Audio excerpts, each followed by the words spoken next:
مولانا اشرف علی تھانوی رحمہ اللہ تعالی نے قرآن اور حدیث کی دعاؤں کو جمع کر کے ایک چھوٹی سی کتاب میں لکھ لیا ہے، ایک چھوٹی سی کتابچے میں جمع کر لیا ہے قرآن کی دعائیں اور حدیث میں جو دعائیں، بہت جاندار دعائیں ہیں وہ۔ اچھا، دعا ایسی چیز ہے کہ جب جن الفاظ سے انسان مانگ رہا ہوتا ہے نا، وہ الفاظ بھی اس کے دل پہ اثر کر رہے ہوتے ہیں۔ تو انہوں نے بڑا شاندار کام یہ کیا کہ اب چونکہ دعائیں تو بہت زیادہ ہیں، ساری دعائیں قرآن اور حدیث کی آپ پڑھیں گے تو ایک ہی اتنی لمبی ہو جائے گی پھر، تو انہوں نے اس کو 7 حصوں میں ڈیوائیڈ کر دیا ہے۔ سمجھتے ہیں؟ ہفتے کے دن، اتوار کے دن، یہ یعنی 7 منزلیں بنا دی ہیں اس کا ترجمہ بھی ملتا ہے، یعنی وہ دعائیں عربی میں اور نیچے اس کا ترجمہ۔ آپ بے شک عربی نہ پڑھیں، ترجمہ پڑھ لیں، وہ روزانہ کا معمول بنائیں۔ اس سے کیا ہوگا؟ آپ کو قرآن و سنت کی دعائیں یاد ہونا شروع ہو جائیں گی۔ وہ ایسی جاندار دعائیں، ایسی جاندار، ان دعاؤں میں آپ کو لطف آنا شروع ہو جائے گا، چسکا لگ جائے گا۔ کیسی کیسی دعائیں، دیکھو ایک پڑھ کے سناتا ہوں۔ اللہم قسم لنا من خشیتک ما تحول به بیننا وبین معصیتک، اے اللہ ہمیں اتنا اپنا خوف دے دے، ہمارے دل میں اپنا اتنا خوف ڈال دے کہ وہ خوف ہمارے اور تیری نافرمانی کے درمیان آڑ بن جائے۔ سمجھ میں آ رہی ہے بات؟ زیادہ خوف نہیں چاہیے، زیادہ خوف پیدا ہو گیا تو زندگی کا مزہ کرکرا ہو جائے گا۔ جب آپ کے دل میں کسی چیز کا خوف مسلط ہو جاتا ہے تو لذتوں سے محروم ہو جاتے ہو آپ۔ دیکھو بچوں کے دلوں میں امتحان کا خوف ہوتا ہے نا، نہ کھا رہے ہیں نہ پی رہے ہیں۔ کراچی میں تو ایسا کوئی سیٹ اپ نہیں ہے، کوئی خوف ووف نہیں ہوتا۔ پنجاب میں دیکھا ہے ہم نے، بچوں کے پیپر ہونے والے، ایگزام ہونے والا، ایک دماغ پہ مسلط کر لیتے ہیں۔ زیادہ مسلط کریں گے تو پھر پڑھائی بھی نہیں ہوتی ان سے، ہاتھ پاؤں کانپنے لگتے ہیں۔ کراچی میں اللہ کا فضل ہے، یہ ٹینشن، کراچی میں جتنی بھی حکومتیں رہی ہیں اب تک کی رپورٹ کے مطابق، انہوں نے یہ بڑا فائدہ پورے سندھ میں الحمدللہ، یہ سندھ گورنمنٹ جب جتنی بھی رہی ہے اب تک، چاہے کسی کی بھی ہو، تو یہ الحمدللہ انہوں نے فیسلٹی دی ہے کہ کراچی کی عوام کو پڑھائی لکھائی سے الحمدللہ بالکل فارغ کر دیا۔ لڑکوں میں پڑھنے کا رواج ہے ہی نہیں۔ کچھ دن پہلے میں آ رہا تھا سفر پہ، تو کراچی کے ایک لڑکا وہاں پڑھنے گیا ہوا تھا، اسلام آباد ایبٹ آباد میں، اچھا کیڈٹ کالج، کیڈٹ کالج میں پڑھ رہا تھا۔ تو میں نے کہا کراچی میں، نارتھ کراچی میں کہیں رہتا تھا یا ناظم آباد میں، وہاں گیا ہوا۔ اس نے کہا بھائی ہمارے ابا اماں نے اچھا فیصلہ کیا، مجھے وہاں ایڈمیشن کرا دیا، میں پڑھ لیتا ہوں، چھٹیوں میں گھر آ جاتا ہوں۔ تو وہ بتا رہا تھا کہ یہ کراچی میں، وہ مجھے کہہ رہا تھا کہ ہم حیران ہوتے ہیں کراچی میں جان تو وہاں کوئی ہے ہی نہیں، پڑھائی لکھائی کی بات ہی نہیں۔ کہہ رہے یہاں ہو تو ہر آدمی، میں نے دیکھا ہے پنجاب میں ہر بچہ پڑھائی کی بات کر رہا ہے، سب پڑھائی میں آگے نکلنے کی کوشش کر رہے ہیں، کچھ بزنس میں آگے جانے کی کوشش کر رہے ہیں۔ یہاں ہو تو پڑھے ہوئے، کراچی میں الحمدللہ پڑھے ہوئے لڑکے پوری پوری رات کرکٹ کھیل رہے ہیں، اور ہم نے بھی بیان کر کے اپریشیٹ کر دیا۔ وہ کہہ رہے ہیں ٹھپا لگی اب تو اور کھیلو۔ ہم نے تو اس لیے خوشی کا اظہار کیا تھا کہ چلو روزہ تو رکھ رہے ہیں نا، یہ مطلب تھوڑی تھا کہ کچھ بھی نہیں کرو۔ تو یہاں الحمدللہ یہ سہولت ہے کہ یہاں آپ پڑھنے کے علاوہ دنیا کا ہر کام کر سکتے ہیں کراچی، اور پڑھے بغیر آپ کو ڈگریاں مل جاتی ہیں۔ وہ الگ بات ہے، اپنا بھی بیڑا غرق اور قوم کا بھی بیڑا غرق ہوتا ہے، نہ خود کچھ آتا ہے نہ ترقی تھوڑی کر سکتا ہے آدمی فالتو ڈگریاں لے کے، وہ پکڑا جاتا ہے کہیں نہ کہیں۔ ایک ہمارے مشہور ڈاکٹر تھے جو بڑے اچھے ڈاکٹر تھے، کیا ہیں ڈاکٹر، جب ان کی جعلی ڈگریاں پکڑی گئیں، لوگوں نے کہا یار ڈگری کو چھوڑو، بندہ میں قابلیت ہے، تو وہ تھوڑے دنوں میں قابلیت کبھی ایسی کی تیسی ہو گئی۔ جو اندر سے ہوتا ہے نا تھوڑے دنوں میں آدمی وہ آ جاتا ہے، آپ چھپا نہیں سکتے زیادہ عرصہ۔ تو جعلی ڈگریاں جعلی ہی ہوتی ہیں، پکڑا جاتا ہے آدمی۔ تو سورہ آل عمران کے پہلے رکوع میں اللہ تعالیٰ کا ارشاد ہے هو الذی انزل علیک الکتاب منہ آیات محکمات ہن ام الکتاب واخر متشابہات، کہ اللہ وہ ذات ہے جس نے اپنے بندے پر کتاب نازل کی، منہ آیات محکمات، اس میں کچھ آیتیں محکم ہیں، محکم کہتے ہیں مضبوط، یہاں مضبوط سے مراد ہے جس کے معنی بالکل واضح ہیں، ان میں کوئی دو رائے نہیں ہو سکتی۔ ہن ام الکتاب، وہ کتاب کی اصل ہیں، ام کہتے ہیں عربی میں ماں کو، وہ کتاب کی کیا ہے؟ اصل. وَأُخَرُ مُتَشَابِهَاتٌ، کچھ آیتیں ایسی ہیں جو متشابہ ہیں، یعنی اس میں انسان پر اشتباہ پیدا ہوتا ہے کہ اس کا مطلب کیا ہے. فَأَمَّا الَّذِينَ آمَنُوا فَأَمَّا الَّذِينَ فِي قُلُوبِهِمْ زَيْغٌ، فرمایا جن کے دلوں میں ٹیڑھا پن ہے، کجی ہے، سوچ ہی ٹیڑھی ہے، ہر وقت نیگیٹو سوچتے ہیں، علماء کی چیزوں سے جو ہے نا وہ کیڑے نکال کے ہر شخصیت کو بدنام کرنا، ہر ایک کی بات کا غلط مطلب لینا. تو جو تھنکنگ ہی جن کی نیگیٹو ہے تو وہ قرآن سے بھی نیگیٹیوٹی کو پھیلاتے ہیں. اس سے آپ اندازہ لگاؤ کہ اتنی مثبت کتاب، اس کو بھی غلط مقصد میں استعمال کیا جا سکتا ہے. سمجھ رہے ہیں؟ تو اس سے صاف پتہ چلتا ہے کہ آپ جس سے علم حاصل کر رہے ہو نا، اس بندے کا صحیح ہونا پہلے ضروری ہے کہ وہ مثبت سوچ رکھنے والا ہے یا منفی. لیبل سب اتفاق کا ہی لگائیں گے، مثبت کا ہی لگائیں گے، پازیٹیوٹی کا ہی لگائیں گے کہ ہم پازیٹیوٹی کو فروغ دے رہے ہیں، لیکن عمل کے نتیجہ کیا نکل رہا ہے؟ تو قرآن سے بھی غلط چیزیں غلط رخ پہ آپ لوگوں کو لے جا سکتے ہیں.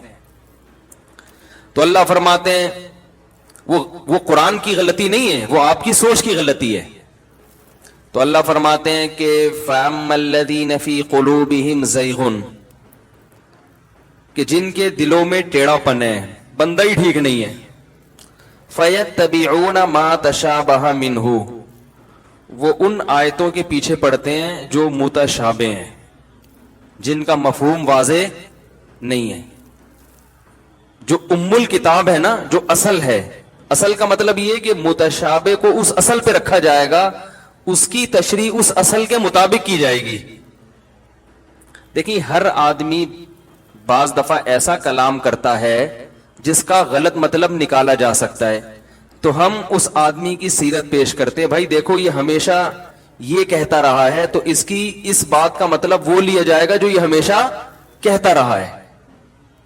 سمجھ رہے ہیں؟ اب اس کی اس بات کو پکڑ کے نہ بیٹھو، بلکہ اس کے جیسے جنید جمشید کا حشر کیا تھا نا لوگوں نے. بھائی ایک آدمی نے داڑھی رکھ لی سنت کے مطابق، نبی کے عشق میں رکھی نا، اللہ کی راہ میں نکل گیا، گانے بجانے چھوڑ دیے، اب اس سے ایک لفظ ایسا نکلا جس میں گستاخی کا پہلو نکل رہا ہے. تو جو پازیٹیو تھنکنگ رکھیں گے بولیں گے بھائی یہ گستاخ ہوتا تو یہ اتنی قربانیاں کیوں دیتا. تو ہم اس کی بات کا ایسا مفہوم بیان کریں گے کہ جس میں گستاخی کا پہلو نہ نکل رہا ہو. جو پازیٹیو سوچ والے ہوں گے وہ یہ بات کریں گے، جو نیگیٹو والے ہوں گے وہ یہ نہیں دیکھیں گے کہ یار ایک آدمی نے قربانی دکھائیں گے گستاخ گستاخ گستاخ، ٹھیک، فتوے لگاؤ اس کے اوپر. اور ایک آدمی ہے ہی گستاخ، اس کا کام ہی رسول اللہ صلی اللہ علیہ وسلم کے دین اور مذہب کو ختم کرنا. وہ جب گستاخی کرے گا وہی الفاظ کہے گا، اس کی ہم تعویل نہیں کریں گے، اس لیے کہ ہمیں ضرورت نہیں. ہم کہیں گے یہ تو بندہ ہی غلط ہے، اس کا تو کام ہی یہی ہے. بلکہ وہ اگر بعض دفعہ صحیح بات بھی کرے گا تو ہم کہیں گے یار کوئی سیاست لگ رہی ہے، ورنہ یہ ایسا آدمی ہے نہیں، دو نمبر ہی کر رہا ہے. ایک سے کسی نے پوچھا انٹرویو میں کہ تم صحابہ کو برا کہتے ہو؟ انہوں نے کہا نہیں نہیں، ہم تو سب صحابہ کو مانتے ہیں. لیکن آہستہ سے بولا کہ ہمارے ہاں صحابہ کی ڈیفینیشن تھوڑی مختلف ہے، تو یہ کر کے آگے نکل لیے. اب یہاں کیا کر دیا؟ گھما دیا کہ بہت سارے صحابہ کو آپ نے صحابی کے لفظ کی ڈیفینیشن چینج کر کے بہت سارے صحابہ پر اب آپ ان کو برا بلا کہنا حلال کر دیا آپ نے. ٹھیک ہے نا؟ تو یہ ڈیفینیشن آپ نے اپنے حساب سے نکالی ہے. جس نے بھی ایمان کی حالت میں نبی کی زیارت کر لی بس وہ کیا ہے؟ صحابی ہے، نبی کا ساتھی ہے. تو خیر، تو قرآن بھی کہہ رہا ہے کہ جو متشابہ آیتیں ہیں وہ ام الکتاب نہیں ہیں، وہ اصل نہیں ہے، بلکہ جب بھی قرآن کی آیت یا حدیث کا بھی یہی حکم ہے، کوئی متشابہ ہوگی نا تو اس کو اصل پہ پیش کیا جائے گا جو بالکل واضح ہے. اس کو اس سے ہٹ کے الگ تفسیر نہیں کی جائے گی، اس پہ رکھا جائے گا کہ اس کا مفہوم کیا ہے. اس کی صحابہ میں تو بہت مثالیں ملتی ہیں. بہت سے لوگ فقہا کے اس اصول کو سمجھتے نہیں ہیں، تو وہ